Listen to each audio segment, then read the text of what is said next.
আমাদের হঠাৎ ইচ্ছে হলো দাদা বৌদির বিরিয়ানি খেতে। তাই আমরা বাইকের কান মুলতে মুলতে বেরিয়ে পড়লাম ব্যারাকপুরের উদ্দেশ্যে। বাইপাসের ওপর দিয়ে রুদ্ধশ্বাসে অনেকক্ষণ গাড়ি চালানোর পরে আমরা পৌঁছে গেছিলাম কল্যাণী এক্সপ্রেসওয়েতে। কল্যাণী এক্সপ্রেসওয়েতে পৌঁছানোর পর আমার মনে হলো নর্থ বেঙ্গল চলে যায়। রাস্তা এত সুন্দর, তেলের মতো, গাড়ি চালাতে এত মজা লাগে, কিন্তু নর্থ বেঙ্গল অনেক দূর, আমাদের নর্থ বেঙ্গল যাওয়া হবে না। এখন বিরিয়ানি খেতে এসেছি, বিরিয়ানি খেয়ে বাড়ি চলে যাব। সন্ধে হয়ে গেছিল দাদা বৌদির হোটেলে পৌঁছেই দেখি অনেক বড় একটা 5 তলা বিল্ডিং এবং নিচে অনেকজন লোক লাইন ধরে রেশন দোকানের মতো লাইন দিয়ে দাঁড়িয়ে আছে। কেউ বিরিয়ানি নিয়ে বাড়ি চলে যাচ্ছে, আবার কেউ বসে খাওয়ার জন্য অপেক্ষা করছে। তাই আমরাও কিছুক্ষণ চিন্তায় পড়ে গেছিলাম সিট পাবো কি পাবো না, কিন্তু ওনাদের স্টাফদের কোঅর্ডিনেশন এত ভালো, বেশিক্ষণ আমাদের দাঁড়াতে হয়নি। ওপর থেকে একজন দাদা এলো এবং আমাদের কয়েকজনকে লিফটে করে ওপরে যেতে বললো।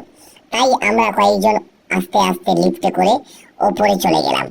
ওখানে যাওয়ার পরে আমরা দেখি একজন চাচা এলো আমাদেরকে নিয়ে যাওয়ার জন্য এবং দুটি সিটে আমাদের বসিয়ে দিল। ওখানে কয়েক সেকেন্ড বসে থাকার পর একজন টাই পরা কাকু এলো খাতা বই হাতে করে নিয়ে। কিন্তু আমাদেরকে বই দিয়ে দেওয়ার পরে আমার মনে হলো বই পড়ার আমার ইচ্ছে নেই, আমরা বিরিয়ানি খেতে এসেছি, শুধুমাত্র বিরিয়ানি খেয়ে বাড়ি চলে যাব। আমরা দুটো মাটন বিরিয়ানি অর্ডার করলাম এবং রেড চার্ট দেখে আমাদের মাথা ঘুরে গেছিল।